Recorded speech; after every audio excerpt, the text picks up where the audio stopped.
और पूरे पानीपत में 25 से 30 इसकी ब्रांचें चल रही हैं 2016-17 से लगातार।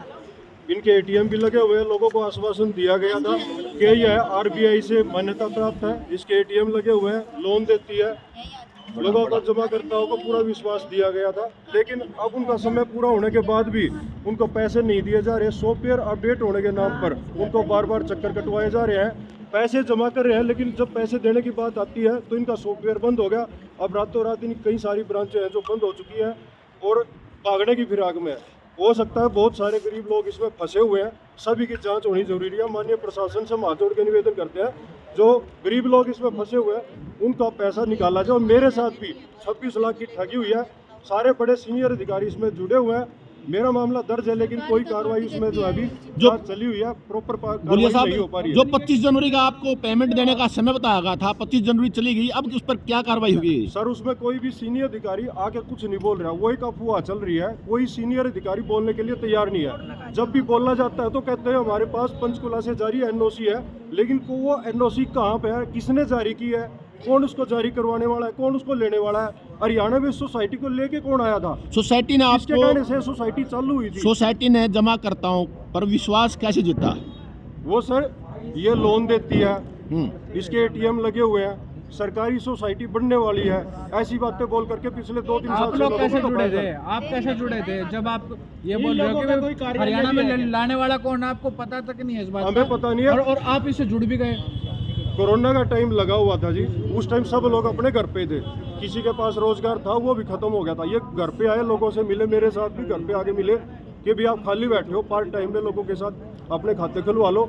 फिर उन्होंने प्रोग्राम करे, अपनी सोसाइटी की जो ब्रांचें हैं इनकी, वहाँ पे बुलाते थे, प्रोग्राम करते थे, सीनियर अधिकारी आते थे, बोलते थे कि आप खुद तो जुड़ के दूसरों को भी जोड़ सकते हो, आपको इसमें कमीशन मिलेगा। जैसे दूसरी अपनी बैंक होते हैं, ब्रांच होती है, अपने जो इंश्योरेंस करते हैं कमीशन मिलता है, वैसे इसमें भी कमीशन मिलता है। कितना % कमीशन था इसमें सर 2, 3, 5, 7 ऐसे अलग अलग कैटेगरी के हिसाब से कमीशन देते थे। क्या किसी को कमीशन मिला भी? हाँ, इनको मोबाइल ऐप देते थे, मोबाइल ऐप पे ही पॉइंट के आधार पर उसको कमीशन देते थे, उसमें किस्त भर के उसका पैसा अपने पास रख लेते थे, ऐसे कमीशन चलता था। तो मेन हेड ऑफिस इनका कहाँ पे था? मेन हेड ऑफिस सर इनका दिल्ली बताया जाता है, लेकिन वहाँ कई सारे लोग जा चुके हैं, लेकिन वहाँ कुछ नहीं मिल रहा है। लक्ष्मी नगर में इनका ऑफिस था, वहाँ कुछ नहीं अभी। नहीं, वेबसाइट पे आप सिर्फ एड्रेस दिखाया गया कॉपी के ऊपर, लेकिन वहाँ पर कोई प्रमाणित कुछ मिल नहीं रहा। जैसे आप पढ़े लिखे हो, आपने वेबसाइट चेक की थी इसका? उस पे सर इसकी सचेत की वेबसाइट है, उस पे सचेत पे इसका रजिस्टर्ड दिखाया गया है, लेकिन कई जगह हमने इनके डॉक्यूमेंट मांगे सीनियर अधिकारियों से, ये गड़बड़ होने के बाद किसी ने कोई कागजात नहीं दिया है। बार बार मांगने के बाद उनको टड़ाया जा रहा है कि वहाँ जाके ले लो, हेड ऑफिस जाके ले लो। हेड ऑफिस है ही नहीं, डॉक्यूमेंट कहाँ से छानबीन करें? आप लोग कहाँ से हो? हम यहीं से जी, पानीपत से हैं सारे। यहाँ पे कार्यालय है इसका?